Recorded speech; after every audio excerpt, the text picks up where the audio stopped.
বন্ধুরা, এটি এমন এক শিশুর গল্প যার শৈশব নরকের চেয়েও কম কিছু ছিল না। কিন্তু এই শিশুটি মৃত্যুর আগ পর্যন্ত হার মানেনি এবং পুরো পৃথিবীকে নিজের পায়ের নিচে ঝুঁকিয়ে দিয়েছিল। শেষ পর্যন্ত কিভাবে গল্পের শুরু 1172 সালে হয় এবং আমাদের একটি সাম্রাজ্য দেখানো হয়। এই সাম্রাজ্যের অনেকগুলো গোত্র ছিল যাদের সর্দারকে খান বলা হতো, কিন্তু এই সর্দারদের নিজেদের মধ্যে একদমই বনিবনা ছিল না, যে কারণে প্রায়ই এদের মধ্যে যুদ্ধের পর যুদ্ধ হয়ে যেত। আমাদের এমনই একটি গোত্র দেখানো হয়, সেই গোত্রের সর্দার নিজের 9 বছরের ছেলের জন্য বউ খুঁজতে বের হন। তার ছেলের নাম ছিল তিমুজিন। সারাদিন সফর করার পর তিমুজিনের বাবা তার বন্ধুর কাছে যান, যেখানে তিমুজিনের দেখা হয় একটি ছোট মেয়ের সাথে যার নাম ছিল বর্তে। সে তিমুজিনকে জিজ্ঞেস করতে লাগলো যে তুমি এখানে কি করতে এসেছো, যার উত্তরে সে বলতে লাগলো যে আমি এখানে নিজের জন্য বউ খুঁজতে এসেছি। এটি শুনে বর্তে বলতে লাগলো, আচ্ছা তাহলে তো তোমার আমাকেই বিয়ে করা উচিত। এই বলে সে সেখান থেকে চলে যায়। যখন রাতে তিমুজিনের বাবা তাকে বলেন, আমি তোমার জন্য এমন এক মেয়ের খোঁজে আছি যে বড় কোনো গোত্রের হবে। এটা শুনে সে তার বাবাকে বলে যে আমি নিজের জন্য মেয়ে নিজেই খুঁজবো। সকালে তার বাবা তার বন্ধুর গোত্রের সব মেয়েদের তার সামনে দাঁড় করিয়ে দেখতে লাগলেন। সেই সব মেয়েদের মধ্যে বর্তেও ছিল, তাই সে তাকে নিজের জন্য বেছে নেয় এবং তাদের দুজনের বিয়ে করিয়ে দেওয়া হয়েছিল। কিন্তু তারা 5 বছর পরেই একসাথে থাকতে পারত, কারণ এটি তাদের গোত্রের একটি নিয়ম ছিল। এখান থেকে যাওয়ার সময় তিমুজিন বর্তেকে একটি লকেট উপহার হিসেবে দেয় এবং বলতে লাগলো যে আমি তোমার কাছে খুব শীঘ্রই ফিরে আসব, আমাদের অবশ্যই দেখা হবে। এই বলে সে তার বাবার সাথে চলে যায়। অনেকটা পথ যাবার পর এক জায়গায় দাঁড়িয়ে সবাই বিশ্রাম করার সিদ্ধান্ত নেয়। তখনই তারা দেখলো যে সেখানেই অন্য একটি গোত্র বিশ্রাম করছিল। তাদের সর্দার তিমুজিনের বাবার জন্য দুধের পেয়ালা পাঠায়, যার অর্থ ছিল যে ওই গোত্রটি তাদের সাথে বন্ধুত্ব করতে চাইছেন। জবাবে তিমুজিনের বাবাও তাদেরও দুধের পেয়ালা পাঠান। এরপর তিমুজিনের বাবার একসাথে বলতে লাগলো যে আগে আপনার অন্য কাউকে দুধ খাওয়ানো উচিত, কিন্তু তিমুজিনের বাবা সেই সর্দারদের বিশ্বাস জিততে চেয়েছিলেন এবং সবটুকু দুধ নিজেই খেয়ে নেন। এরপর যখন তারা কিছুটা সামনে যান, তখন তিমুজিনের বাবা নিজের ঘোড়া থেকে পড়ে মারা যান। এখানে জানা যায় যে এইসব ওই গোত্রের সর্দারের একটি চাল ছিল, সে দুধের সাথে বিষ মিশিয়ে পাঠিয়েছিল। তিমুজিনের বাবার মৃত্যুর পর তাদের গোত্রের সব মানুষ তার লাশ ফেলে সেখান থেকে চলে যায়, কারণ তাদের বিশ্বাস ছিল যে যদি তাদের বেঁচে থাকতে হয় তবে তাদের অন্য কোনো শক্তিশালী গোত্রের অংশ হয়ে থাকতে হবে। তিমুজিনের বাবার মৃত্যুর পর তার বিশ্বস্ত লোক তাদের গোত্রকে নিজের সাথে নিয়ে যায়, সাথে সব পশু পাখিও নিজেদের দখলে নিয়ে নেয়। তারা চলে যাওয়ার সময় তিমুজিনের মা তাকে বলতে লাগলেন যে তুমি ভালো করছো না, একদিন বড় হয়ে আমার ছেলে তোমাকে অবশ্যই মারবে, তোমার থেকে প্রতিশোধ নিয়েই ছাড়বে। যা শুনে সেই লোকটি ভয় পেয়ে যায় এবং ভাবতে লাগলো যে কে জানে এই শিশুটি বড় হয়ে আমাকে মেরেই ফেলে কিনা। তাই সেই লোকটি এখন তিমুজিনকে মারার সিদ্ধান্ত নেয়। কিন্তু তাদের গোত্রের লোকেদের মধ্যে একটি নিয়ম যুগ যুগ ধরে চলে আসছিল যে তারা শিশু এবং নারীদের মারত না। তাই সেই লোকটি তিমুজিনের উচ্চতা মাপে, কিন্তু যতটা উচ্চতা দরকার তিমুজিন তো তার চেয়ে অনেক ছোট ছিল, তাই তাকে শিশু গণ্য করে ছেড়ে দেওয়া হয়। সেই লোকটি এখান থেকে যাওয়ার সময় তিমুজিনের মায়ের উদ্দেশ্যে বলে, আমি আগামী বছর একে মারার জন্য এখানে অবশ্যই আসব। এরপর গল্পটা কিছুটা সময় সামনের দিকে চলে যায় এবং শীতের মরশুম দেখানো হয়। তিমুজিনের কাছে লুকানোর জন্য কোনো জায়গা ছিল না, শীত হয়ে গিয়েছিল। তখন তার বাবার কথা মনে পড়ে যে দূরের পাহাড়ে আমাদের দেবতারা থাকেন যারা আমাদের বিপদে সাহায্য করতে থাকেন। তাই এখন তিমুজিন সেখানে যাওয়ার সিদ্ধান্ত নেয়, কিন্তু যাওয়ার সময় তার পা জমাট বাঁধা বরফের উপর পড়ে যায় এবং সে পানিতে পড়ে যায়। সে ডুবে মরতেই যাচ্ছিল। তখনই সেখানে একটি শিশু এসে তাকে পানি থেকে তুলে তার প্রাণ বাঁচিয়ে নেয় এবং তাকে নিজের সাথে নিয়ে যায়। তিমুজিন তার প্রাণ বাঁচানোর জন্য তাকে ধন্যবাদ জানায়। সেখানে সেই শিশুটির ছোট ভাইও ছিল। দুই ভাই মিলে তাদের দুধের পেয়ালায় নিজের হাত কেটে রক্ত মিশিয়ে দেয় এবং বলে এটি খেয়ে নাও, যার পর তুমিও আমাদের ভাই হয়ে যাবে। তিমুজিন সেই দুধ খেয়ে নেয়। তারা এখন 3 ভাই হয়ে গিয়েছিল। পরদিন সকালে তিমুজিনের বাবার সাথী তাকে খুঁজতে খুঁজতে চলে আসে। এরপর তিমুজিনকে খুঁজে নিজের সাথে নিয়ে যায় এবং তার উচ্চতা পুনরায় মাপতে থাকে।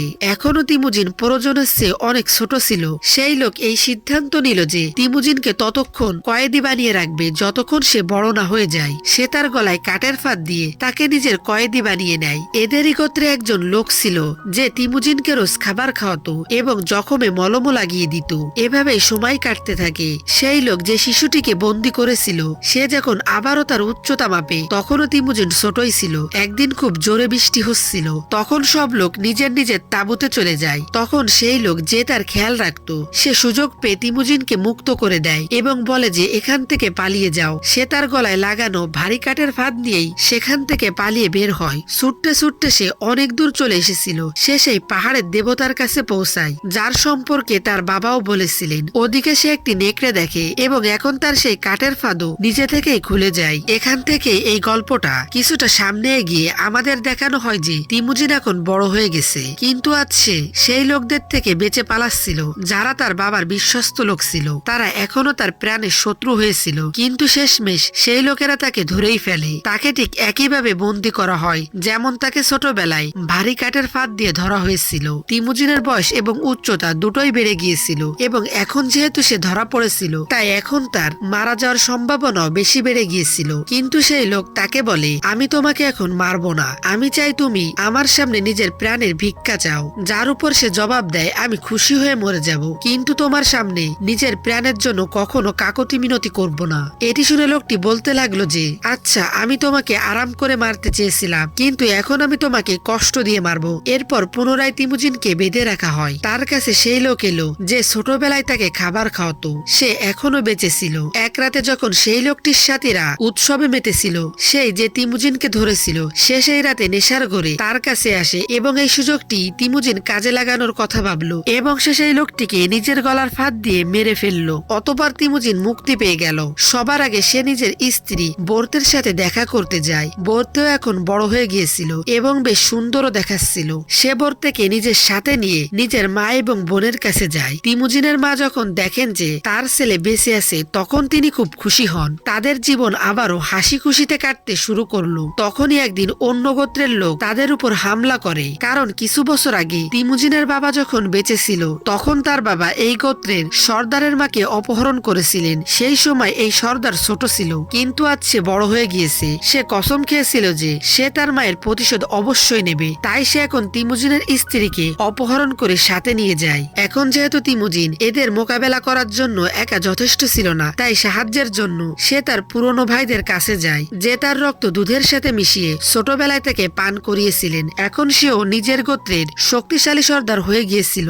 যখন তিমুজিন নিজের স্ত্রীর কথা জানায় তখন সে বলতে লাগলো যে আমাদের সেই গোত্রের সাথে যুদ্ধ করার জন্য পুরো 1 বছর সময় লাগবে, কারণ সে খুব শক্তিশালী এবং আমাদের নিজেদের লোকদের মজবুত করতে হবে। এভাবেই দিন মাস এবং তারপর 1 বছর কেটে যায়। এরপর তিমুজিন তার ভাইদের সাথে সেই গোত্রের উপর হামলা করে এবং তারা নিজেদের বিরোধী শত্রুদের খতম করে দেয়। হামলার সময় একটি তাঁবুতে তিমুজিন নিজের স্ত্রী বোর থেকেও পেয়ে যায়, কিন্তু এখন সে এই গোত্রের সর্দারের বাচ্চার মা হতে চলেছিল। কিন্তু তারপরও তিমুজিন তাকে খুব ভালোবাসতো। সে তাকে জড়িয়ে ধরে। এই গোত্রের লোকদের মেরে যত সম্পদ পাওয়া গিয়েছিল যারা যুদ্ধে অংশগ্রহণ করে তাদের সবার মধ্যে সমান ভাগ করে দেয় এবং সেই লোকদের পরিবারের সদস্যদেরও অংশ দেয় যারা তিমুজিনের সাথে লড়তে গিয়ে মারা গিয়েছিল। তার এই দয়া দেখে তার ভাইয়ের গোত্রের লোকেরাও তার সাথে সামিল হয়ে যায়। ফলে তিমুজিনের এখন একটি মজবুত গোত্র তৈরি হয়ে গিয়েছিল।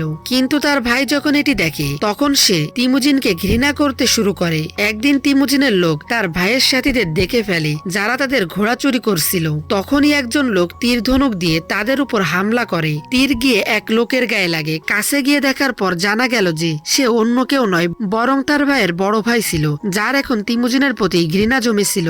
যখন সে এই কথা জানতে পারে যে তিমুজিনের লোক তার ভাইকে মেরে ফেলেছে তখন তার ভেতরে আগুন জ্বলতে শুরু করে। সে আশপাশের সব গোত্রের সাথে হাত মিলিয়ে তিমুজিনের সাথে যুদ্ধ করার সিদ্ধান্ত নেয়। তিমুজিন জানতো যে সে যুদ্ধে জিততে পারবে না, তাই সে তার গোত্রের সব শিশু এবং নারীদের পাঠিয়ে দিয়ে নিজের সাথে কিছু সাথী নিয়ে তাদের সাথে যুদ্ধ করতে শুরু করে। যুদ্ধ করার সময় সে হেরেও যায়। অতঃপর এখন তার ভাই তাকে নিজের কাছে কয়েদ করে নেয়। সে তাকে মারে না, কারণ এখনো সে তিমুজিনকে নিজের ভাই মনে করত। একদিন তার ভাই তাকে অন্য কোনো গোত্রের কাছে বিক্রি করে দিল। তারা তাকে নিজেদের সাথে নিয়ে যায়। অনেকটা পথ সফরের পর তাকে একটি বড় শহরে নিয়ে আসা হয়। যারা তাকে সেখান থেকে এনে একটি জায়গায় বসিয়ে দেয় যাতে কেউ তাকে কিনতে পারে, কিন্তু কেউ কেনার জন্য রাজি হচ্ছিল না। একদিন সালতানের রাজা তাকে দেখে ফেলেন। তিনি তখনই তাকে কিনে নেন এবং তাকে একটি খাঁচায় বন্দি করে যাতে লোক তাকে দেখে দেখে মজা ওড়ায় এবং তার উপর নিজেদের রাগ ঝাড়তে পারে। এখন তিমুজিন এখানের লোকদের কাছে তামাশা বনে গিয়েছিল। এক লোক তিমুজিনের কাছে রোজকার মতো আসতো। সে নিজের লোকদের এমন ব্যবহারে লজ্জিত ছিল এবং তিমুজিনের কাছে ক্ষমাও চাইতো। সে সেই লোকটিকে বলতে লাগলো যে তোমাকে আমার একটি কাজ করতে হবে, এই লকেট আমার স্ত্রীর কাছে পৌঁছে দাও। আমি তোমাকে কথা দিচ্ছি তোমার শহর বা এখানকার কোনো মানুষের কোনো ক্ষতি করব না। এখন সেই বৃদ্ধ লোক তার স্ত্রীর খোঁজে বেরিয়ে পড়ে। কয়েকদিন পর হাঁটতে হাঁটতে সেই বৃদ্ধ লোক মরুভূমির গরমের কারণে অজ্ঞান হয়ে মারা যায়। কিন্তু সৌভাগ্যবশত সেই লকেট বর্তে পর্যন্ত পৌঁছে গিয়েছিল যা তিমুজিন তাকে ছোটবেলায় দিয়েছিল এবং সে এখন জানতে পেরেছিল যে তিমুজিন আজও বেঁচে আছে। সে এটি জানার পর তিমুজিনকে খুঁজতে খুঁজতে সেই শহরে পৌঁছে যায় এবং সেখানে একটি সিপাহীকে ঘুষ দিয়ে তিমুজিনকে মুক্ত করে নেয়। এরপর সে দেখে যে তার একটি ছেলে এবং একটি ছোট মেয়ে ছিল।